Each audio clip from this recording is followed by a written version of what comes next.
अस्सलाम वालेकुम। Cricket Sindh academy जे platform ते असीं अव्हांखे वेलकम कयूं था। अॼु जी वीडियो में असां अव्हां सां शेयर कंदासीं टॉप 40 वर्ल्ड जियोग्राफी MCQs जेके इम्पोर्टेंट आहिनि FPSC जे लाइ, SPSC जे लाइ, IBASTS CSS MPT जे लाइ। हलूं था पंहिंजे पहिरें MCQ जी तरफ़। पहिरियों MCQ आहे which is the largest desert in the world.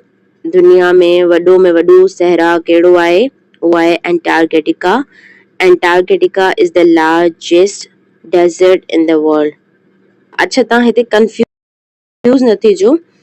ॾिसो, पुछे तो लार्जेस्ट डेजर्ट एंटार्क्टिका आहे। अगर पुछे हॉटेस्ट डेजर्ट त पोइ उहो सहारा आहे। ठीकु आहे, largest desert is Antarctica and hottest desert is Sahara. Next है which is the longest river in the world. दुनिया में डिघी रिवर कहिड़ी आहे? उहा रिवर नाइल आहे। ही MCQ अची चुको आहे। आई थिंक जेको SSC जी टेस्ट थी हुई उन में बि अची चुको आहे। अच्छा, रिवर नाइल जेको आहे इन में 5 कंट्रीज़ या 7 कंट्रीज़ सां इहा मिलंदी आहे। इजिप्ट ऐं मिस्र जी साइड आहे। जॾहिं तव्हां हज़रत यूसुफ अलैहिस्सलाम जो किस्सो ॿुधंदा त उन में रिवर नाइल जो ज़िक्र आहे। इन ट्रिक सां तव्हां ही यादि रखी छॾियो त दुनिया जी डिघी तरीन रिवर कहिड़ी आहे? River Nile. Mount Everest is located in. Mount Everest किथे लोकेटेड आहे? उहो नेपाल में लोकेटेड आहे। दुनिया जो वॾो में वॾो जबल माउंटेन किथे लोकेटेड आहे? नेपाल में लोकेटेड आहे। ऐं नेपाल किथे आहे? नेपाल इंडिया जे साइड ते आहे। The largest ocean in the world. दुनिया जो वॾो में वॾो ओशन कहिड़ो आहे? Pacific ocean. ही मोस्ट कॉमन आहे, ईंदो रहंदो आहे, तव्हांखे यादि हुजणु खपे। पैसिफिक ओशन जेको आहे लार्जेस्ट ओशन आहे in the world. Hottest desert in the world. हा, त मूं तव्हांखे ॿुधायो कि हॉटेस्ट अगरि अचे त तव्हां सहारा खे टिक कजो, अगरि लार्जेस्ट अचे त तव्हां एंटार्क्टिका खे टिक कजो। The Tropic of Cancer passes through. Tropic of Cancer कंहिंजे थ्रू पास थी थिए पई? उहा थी थिए इंडिया जे थ्रू पास थी थिए पई। Which country has most number of time zones. ही MCQ ईंदो रहंदो आहे, इलाही इंपॉर्टेंट MCQ आहे। तव्हांखे रशिया सां रिलेटेड MCQs लाज़मी यादि हुजणु खपनि। Which country has most number of time zones. कहिड़े कंट्री खे सभिनी खां वधीक नंबर ऑफ टाइम ज़ोन्स आहिनि? उहो रशिया खे आहिनि। Which country is known as land of rising sun? I think सभिनी खे हाणे यादि थी वियो हूंदो। Japan is known as the land of rising sun, जिते सिज उभरंदो आहे। Which continent has the largest number of countries?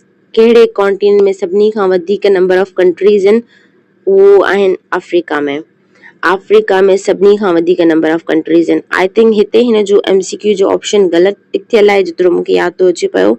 हिन जो ऑप्शन एशिया हुजणु खपे। हा, एशिया में सभिनी खां वधीक नंबर ऑफ कंट्रीज़ आहिनि।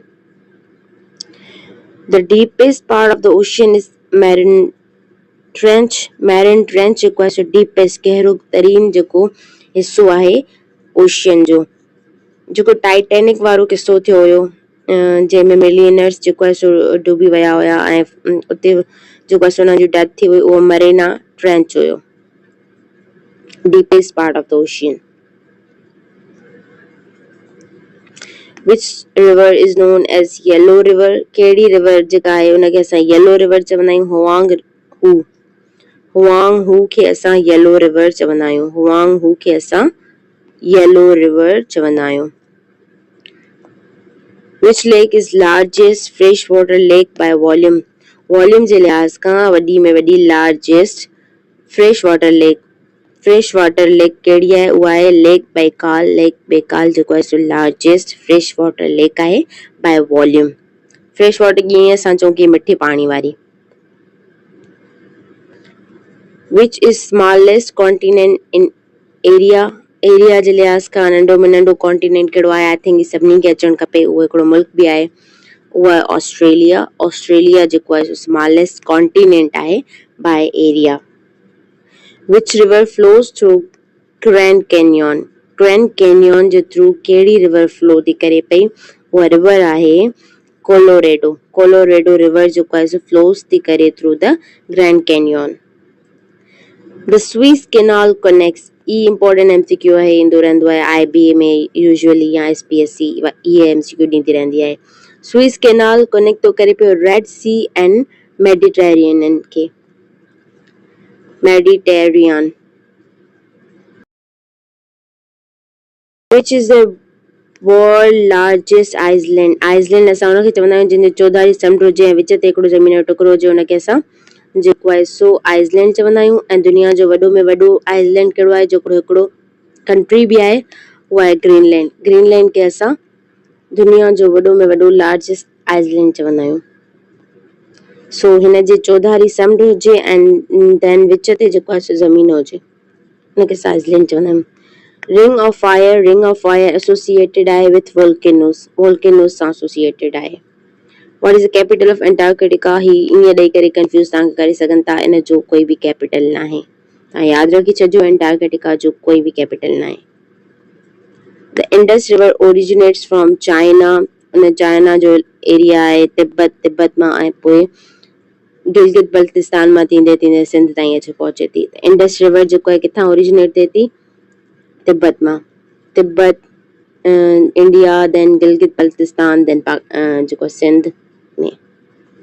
द पनामा कैनाल लिंक्स थो करे पियो द एटलांटिक विथ, जेको पनामा कैनाल आहे उहो लिंक थो करे पियो एटलांटिक खे पैसिफिक ओशन सां। एटलांटिक एंड पैसिफिक ओशन हिक ॿिए सां कंहिंजे थ्रू कनेक्टेड आहिनि?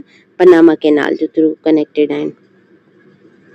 Highest waterfall in the world, ही MCQ पहिरियां अची चुको आहे, ही MCQ इम्पोर्टेंट आहे, तव्हां यादि रखी छॾियो। हाईएस्ट सभिनी खां ऊंची में ऊंची वाटरफॉल कहिड़ी आहे दुनिया जी? उहा आहे एंजल्स फॉल। ठीकु आहे, तव्हां हिनखे ट्रिक जे थ्रू यादि रखो त वॾी में वॾी ऊंची खां ऊंची वाटरफॉल कहिड़ी हूंदी दुनिया में? एंजल फॉल्स हूंदी। Amazon rain forest is mainly located in, जेको एमेज़ॉन रेन फॉरेस्ट आहे उहो किथे लोकेटेड आहे? ब्राज़ील में। ब्राज़ील में Amazon rain forest mainly located आहे। Which country has most natural lakes? कहिड़े मुल्क खे मोस्ट नेचुरल लेक्स आहिनि? कैनेडा खे कुदरती तौर ते लेक्स आहिनि ऐं उहो सभिनी खां वधीक जेको आहे नंबर में लेक्स आहिनि, त कैनेडा खे मोस्ट नेचुरल लेक्स आहिनि। Which city is known as the city of canals? City of canals असां कंहिंखे चवंदा आहियूं? एम्स्टर्डम खे असां सिटी ऑफ कैनाल्स चवंदा आहियूं। Dead Sea is located between, Dead Sea जेको आहे किथे लोकेटेड आहे? इज़राइल एंड जॉर्डन जे विच में डेड सी लोकेटेड आहे। अच्छा, एज ऑफ नाउ जेतिरी मुंहिंजी नॉलेज आहे कि माण्हू जेको आहे सो जॉर्डन खे फ़लस्तीन सम्झंदा आहिनि, पर इहो फ़लस्तीन जो पार्ट हुयो, हाणे हिकिड़ो अलॻि मुल्क आहे।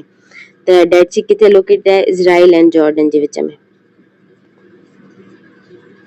Which is the longest mountain range in the world? Longest mountain range कहिड़ी आहे दुनिया जी? उहा आहे Andes mountain range, longest mountain range आहे in the world में। Which country is both in Europe and Asia? important MCQ आहे, तव्हांखे लाज़मी यादि हुजणु खपे। टर्की जेको आहे सो उहो मुल्क आहे जेको यूरोप में बि आहे ऐं एशिया में बि आहे। टर्की जो जेको इस्तांबुल आहे उहो यूरोप जी साइड ॾे आहे ऐं देन जेको ॿियो टर्की आहे उहो आहे एशिया जी साइड ॾे। त टर्की जेको आहे उहो मुल्क आहे जेको यूरोप में बि आहे, एशिया में बि आहे, ॿिन्हिनि कॉन्टिनेंट में आहे। Which sea has no coastline? कहिड़े समुंड खे कोस्ट लाइन न आहे? सारगासो सी खे कोस्ट लाइन न आहे। Which country is known as land of thousand lakes? Land of thousand lakes असां कंहिंखे चवंदा आहियूं? फिनलैंड खे असां land of thousand lakes चवंदा आहियूं। Which is smallest country in the world? दुनिया जो नंढो में नंढो मुल्क कहिड़ो आहे? Vatican city. जीके जे लाइ तव्हांखे लाज़मी अचणु खपे कि दुनिया जो नंढो में नंढो कंट्री कहिड़ो आहे? उहा आहे Vatican city. Which continent is known as dark continent? Africa खे असां डार्क कॉन्टिनेंट चवंदा आहियूं।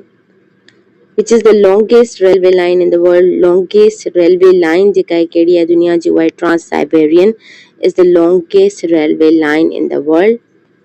Which river is sacred in Hinduism? में हिंदुइज़म जेको रिलीजन आहे उन में मुक़दस नदी कंहिंखे सम्झो वेंदो आहे? गंगा नदीअ खे, गैंगिस रिवर खे सेक्रेड रिवर सम्झो वेंदो आहे हिंदुइज़म में। तव्हांखे ख़बर हूंदी कि इंडिया में गंगा नदी खे केतिरो मुक़दस सम्झो वेंदो आहे मज़हब जे लिहाज़ खां।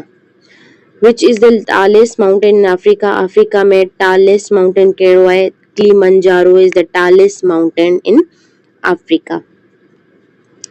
Which strait separate थी करे पई यूरोप एंड एशिया के? यूरोप एंड एशिया के कहिड़ी स्ट्रेट जेको आहे सेपरेट थी करे पई? उहा आहे Bosporus.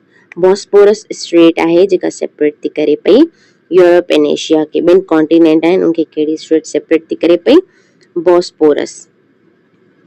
What is the imaginary line dividing Earth into East and West? हिकिड़ी imaginary line, हिकिड़ी पाण ई सम्झियल लाइन जेका डिवाइड थी करे पई अर्थ खे ईस्ट एंड वेस्ट में, उहा आहे Prime Meridian. Prime Meridian divide थी करे पई अर्थ खे east and west. Which is the world's saltest water body? दुनिया जी सभिनी खां वधी लूण वारी वाटर बॉडी कहिड़ी आहे? उहा आहे डेड सी. ऐं डेड सी किथे लोकेटेड आहे? इज़राइल एंड जॉर्डन जे विच में. Which is the world's saltest water body? Dead Sea. Which country, the country with the highest population density? जिते population density इलाही घणी हुजे, माना एरिया त हुजे पर उन में population इलाही ज्यादा हुजे. Monaco. Monaco with the highest population density. Great Barrier Reef is located in Australia में. Great Barrier Reef located आहे.